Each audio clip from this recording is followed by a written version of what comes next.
there you go. You've got the car round of Villa Gomez in the Van Amersfoort car, and it's a big one. It's a big one for the driver from Mexico, and he brings out the red flag. Everyone of the Lecomte chicane, high and wide onto the outside curve of Malmedy, picks the rear tyres up off the floor and straight is there.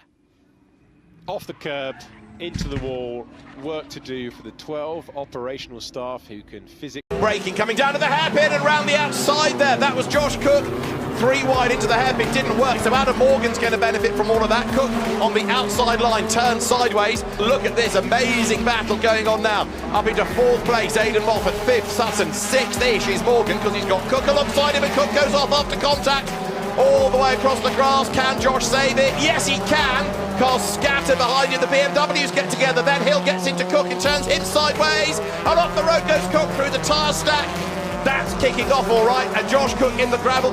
Poor old Josh Cook is the one that came off worse. Bianca Bustamante thereafter. This is the fight for 17th, 18th, 19th and 20th. Was off the road and rejoining, and contact at the top of the hill, and I'm afraid that was as Rowan Campbell-Pilling rejoined the circuit.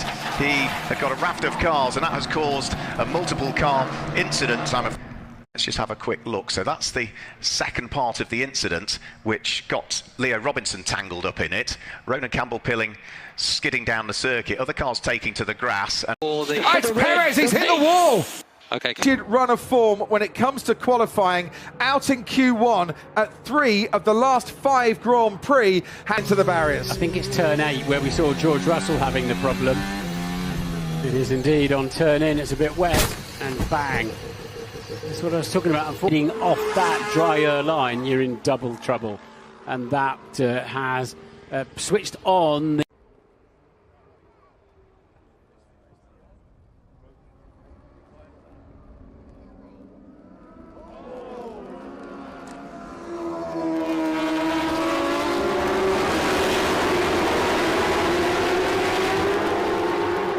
And there's a car in the barriers just to my right at turn 11.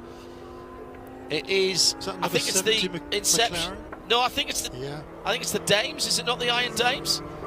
But at the last stop, and Michelle Gatting got in, and ouch. Ooh, yeah, it's the Lambo, and again it was off the curb of turn number 10, flicked into the barriers, slotting behind one another.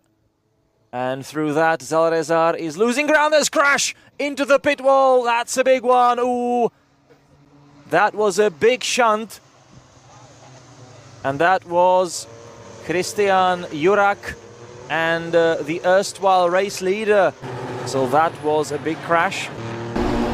Let's see that again. There was also Nick Polianec involved in the crash. And Christian Jurak completely unsighted.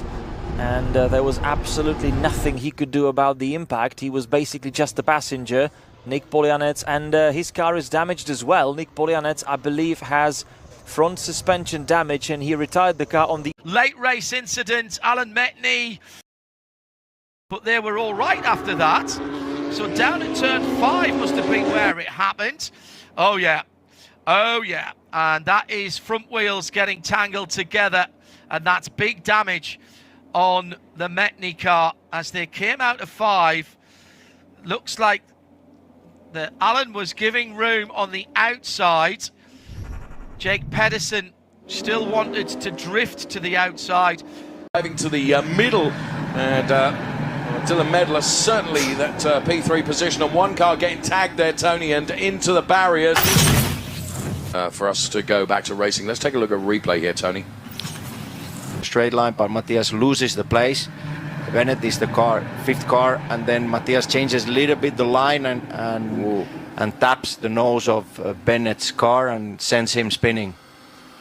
It was a big hit. Yeah, that was quite an impact, wasn't it? The integral safety.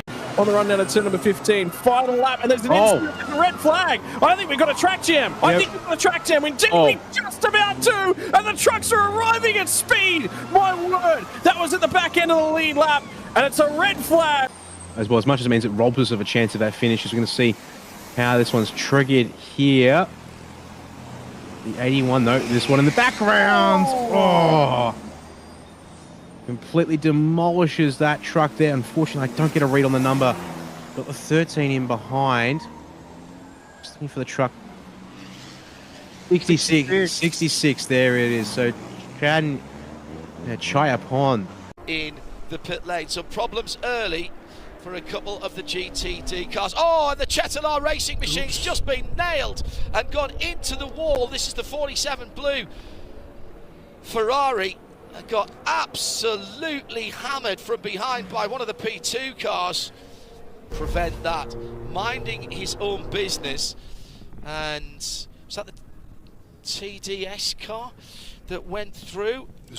Or was it the CrowdStrike car? Yeah. Might have been George Kurtz in the CrowdStrike car, because Dennis Anderson went through. Yeah. And whichever of the P2s it was, that is going to be... We've got someone off at turn 14, and it's a huge incident. It is the number 50 car. I thought I saw somebody going off. That's Jack Hawksworth, who is taking himself out of what remains of the Eneos Supra at the final corner. Hawksworth had been running well early on. He just drifts wide out of a Bill Mitchell corner, rattles the curb, and then with 2 or 3 complete rotations, he did clip the wall with the left-hand rear. And Anthony Bartone up into 11, but a big contact up at the front. 2 motor park cars, one heavily buried into the barriers, coming to blows. And it is the AM car that has been caught up in it as well. Heiko Neumann with big damage. Lap here, and then this is what has happened. Oh my goodness me. So Morten Stromstedt, some sort of brake failure perhaps, or was that I think Heiko went to the side of Morten. Yes, sorry, it was the other way around, wasn't it? So Heiko Neumann's out of the car, so that looks